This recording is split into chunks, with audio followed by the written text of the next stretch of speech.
આપણે સોનાની કરી લઈએ તો યુએસ અને યુરોપિયન યુનિયન વચ્ચે ટ્રેડ ડીલ થતાં સોનાની કિંમતોને ઉપલા સ્તરેથી અસર આવતી દેખાઈને થોડો ઘટાડો જોવા મળ્યો. જોકે ડોલર ઇન્ડેક્સમાં આવેલી વેચવાલીને કારણે નીચલા સ્તરેથી સપોર્ટ પણ મળી રહ્યો છે.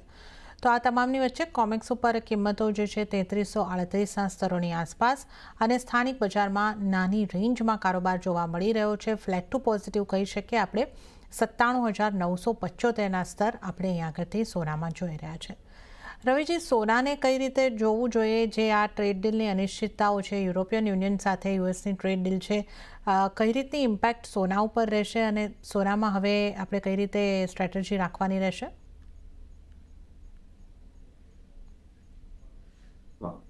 જે રીતે અત્યારે મોડર્ન માહોલ છે, આઈ થિંક મને એવું લાગી રહ્યું છે કે હાયર લેવલે થોડું કન્સોલિડેશનનો માહોલ રહેશે અને લેવલ સ્પેસિફિક હાયર લેવલથી રેઝિસ્ટન્સ રહેશે, કારણ કે થોડી સેફ હેવન અપીલ છે એ દૂર થતી જણાઈ રહી છે. અને આઈ થિંક યુ સાથે અને ઘણા બધા મેજર કન્ટ્રી સાથે ટ્રેડ ડીલ થઈ ચૂકી છે.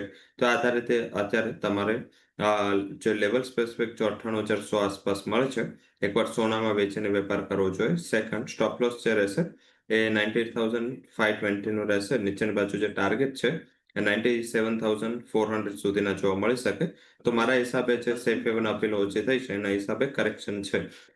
અત્યારે થોડું સસ્ટેન રહ્યું છે કે આટલી બધી વીકનેસ નથી આવતું. એનું રીઝન એ છે કે બેઝિક અત્યારે જે એક્સપેક્ટેશન છે કે કદાચ ફેડનો ટોન ડવિશ રહેશે. સેકન્ડ, કે જે યુરો સ્ટ્રેન્થ પકડી છે એના હિસાબે ડોલર ઇન્ડેક્સ નીચે આવશે. એના પરિણામે ગોલ્ડ છે અત્યારે ઇન્ટરનેશનલ માર્કેટમાં સસ્ટેન રહ્યું છે. ડોમેસ્ટિક માર્કેટમાં પણ એક સ્ટ્રેન્થ જોવા મળી છે, બટ હાયર લેવલથી મને એવું દેખાઈ રહ્યું છે કે સેફ હેવન અપીલ દૂર થવાના હિસાબે અહીંયા થોડું પ્રોફિટ બુકિંગ તમને સેકન્ડ હાફમાં ઇમર્જ થઈ શકે છે.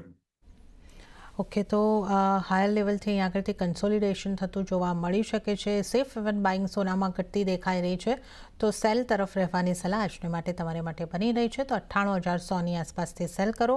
98,520નું સ્ટોપ લોસ, 97,400ના ટાર્ગેટ તમને સોનામાં બનતા જોવા મળી શકે છે. તો આપણે સોનાની વાત કરી. હવે વાત આપણે ચાંદીની કરી લઈએ. ચાંદીમાં પણ $38ના સ્તર જળવાતા દેખાયા છે. સ્થાનિક બજારની ભાવની વાત કરી લઈએ તો ભાવ 1,13,91,90ની આસપાસના આપણે સ્તર અહીંયા આગળથી જોઈ શકીએ છીએ. રવિજી, ચાંદીમાં પણ આપણે જોઈએ આપણા MCX ઉપર બિલકુલ ફ્લેટ કામકાજ થતું દેખાઈ રહ્યું છે. આપણે જે ગયા સપ્તાહે 1,16,000 સુધીની કિંમતો જોઈ હતી, 2% ઉછાળો હતો, ત્યાંથી આપણે થોડા નીચે આવ્યા છે. ચાંદી માટે આપના મતે કઈ રીતની સ્ટ્રેટેજી રાખવાની રહેશે? ચાંદી ઉપર કયા પરિબળોની અસર રહેશે?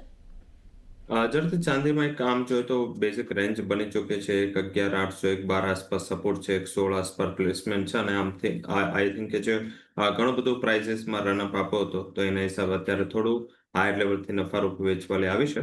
અને આઈ થિંક એનો જે મેજર પરિબળ છે આ સપ્તાહમાં, એક તો મેન્યુફેક્ચરિંગ આંકડાઓમાં ચાઇનાના મેન્યુફેક્ચરિંગ ડેટા આવવાના છે 30 તારીખે સવારે. અને સાથે આઈ થિંક પોલિસી આ વધારે ફેક્ટરમાં રહેશે. 2 દિવસની જે ચાઇના યુએસ વચ્ચેની મીટિંગ છે એમાં કઈ પોઝિટિવ આઉટકમ નીકળીને આવે છે આજકાલમાં, આઈ થિંક એ પણ એક સિલ્વર માટે પોઝિટિવ બનતું દેખાશે. તો મારા હિસાબે અહીંયા થોડું રાહ જો. સેકન્ડ હાફમાં જો કરેક્શન મળે છે તો ઘટાડે ખરીદીનો અપ્રોચ રાખો, કારણ કે એનો સ્ટોપ લોસ જે છે એ આવે છે 1,12,100 આસપાસ. એટલે તમે 1,12,700, 1,12,800 આસપાસ મળે તો ત્યાં ઘટાડે ખરીદી કરો. 1,12,100નું સ્ટોપ લોસ અને ઉપરની બાજુ ફરીથી 2 દિવસ જો હોલ્ડ કરશો 1,14,000 સુધીના ટાર્ગેટ સિલ્વર અપ્રોચ કરી શકે છે. ઓકે, તો 14,000 સુધીના ટાર્ગેટ અહીંયા આગળથી આપણને સિલ્વરમાં ફરી એક વખત દેખાઈ શકે છે. તો સિલ્વર 1,14,000ના ટાર્ગેટની આપણે અહીંયા આગળથી વાત કરી રહ્યા છે. તો ચાંદીમાં 52 ડિપ્સની સ્ટ્રેટેજી અહીંયા આગળથી અપનાવીને ચાલવાની રહેશે. 1,12,100નો સ્ટોપ લોસ, 1,14,000ના ટાર્ગેટ બની શકે છે. તો સોના ચાંદીની